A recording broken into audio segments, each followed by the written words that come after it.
Hello everyone, कैसे हैं आप सभी। स्वागत है आपके अपने चैनल गुसाई क्लासेस में। आज हम सीखेंगे फ्यूचर इंडेफिनिट टेंस के बारे में। तो फ्यूचर इंडेफिनिट टेंस यानी कि भविष्यत काल। तो ये भविष्यत काल में कोई एक्शन को दिखाएगा, यानी कि कोई भी काम हमारा भविष्य में होगा। और इंडेफिनिट है यानी अनिश्चित है, आपको अगेन एक्शन के स्टार्टिंग होने का और एंड होने का टाइमिंग नहीं पता चलेगा। बस आपको ये पता चलेगा कोई एक्शन होएगा और कब होगा, फ्यूचर में यानी भविष्य में। तो हिंदी में पहचान है, वाक्य के अंत में गा, गे, गी आदि आता है। उदाहरण के तौर पर, मोहन कल अपने गांव जाएगा। तो आप देख रहे हो पीछे यहाँ पे गा आया है। वे यहाँ घूमने आएंगे। तो पीछे क्या आया, गे। वह गाना गाएगी, पीछे क्या आया, गी। तो जब आपके वाक्य के अंत में गा, गे, गी ये आए तो आप समझ जाना ये फ्यूचर इंडेफिनिट टेंस है। और इसको इंग्लिश में चेंज करने के क्या रूल्स हैं, आइए उसको समझते हैं। तो रूल्स हैं, पहला simple sentence, subject plus will या शैल में से आपको एक चीज लगानी है, फिर वर्ब की फर्स्ट फॉर्म और फिर आएगा ऑब्जेक्ट। नेगेटिव बनाने के लिए पहले आप सब्जेक्ट लिखेंगे, फिर विल या शैल में से एक चीज लगाएंगे, उसके बाद नोट, फिर वर्ब की फर्स्ट फॉर्म और फिर ऑब्जेक्ट। इंटेरोगेटिव बनाने के लिए विल या शैल को स्टार्टिंग में लिख देंगे, इनमें से कोई एक चीज, फिर सब्जेक्ट, फिर वर्ब की फर्स्ट फॉर्म और फिर object question mark. Interrogative negative बनाने के लिए विल या शैल में से एक चीज, फिर सब्जेक्ट, फिर नोट, फिर वर्ब की फर्स्ट फॉर्म, फिर ऑब्जेक्ट, साइन ऑफ इंटेरोगेशन। तो आइए जानते हैं विल और शैल का यूज आप कैसे करेंगे।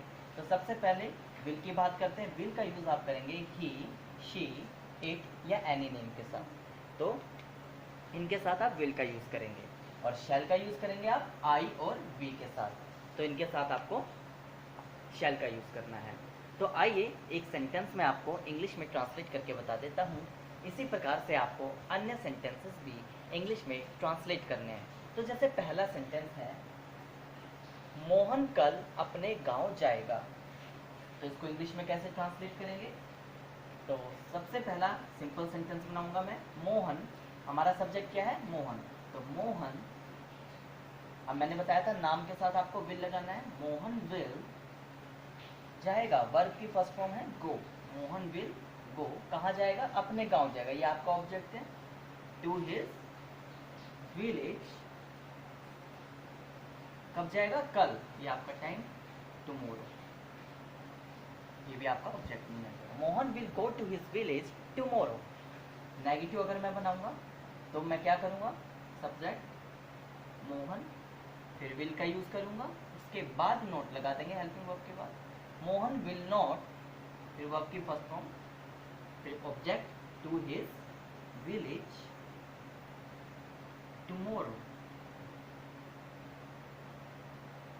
इंटेरोगेटिव, विल स्टार्टिंग में आ जाएगा। Will Mohan go to his village tomorrow। और interrogative negative, will Mohan not go to his village tomorrow। तो इस तरह से हम इन चारों सेंटेंसेस को बनाएंगे।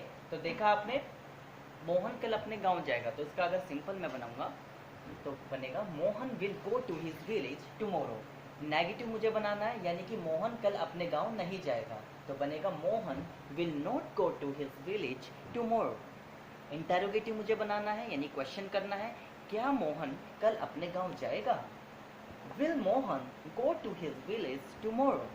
इंटेरोगेटिव नेगेटिव अगर मुझे बनाना है, यानी मुझे प्रश्न भी करना है, उसमें नहीं भी आ रहा है, क्या मोहन कल अपने गांव नहीं जाएगा।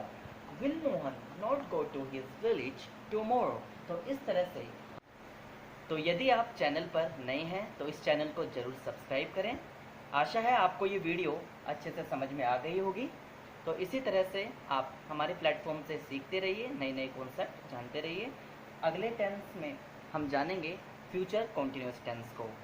तब तक के लिए अपना ख्याल रखिए, स्वस्थ रहिए, स्टे होम, स्टे हेल्दी। धन्यवाद।